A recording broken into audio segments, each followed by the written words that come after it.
You ask Tiger to solve. This deals with linear equations with one unknown. The final result is g equals 12. Let's solve it step by step.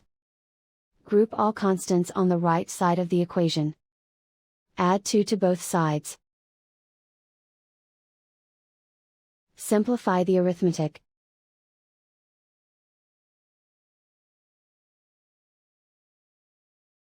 Isolate the m.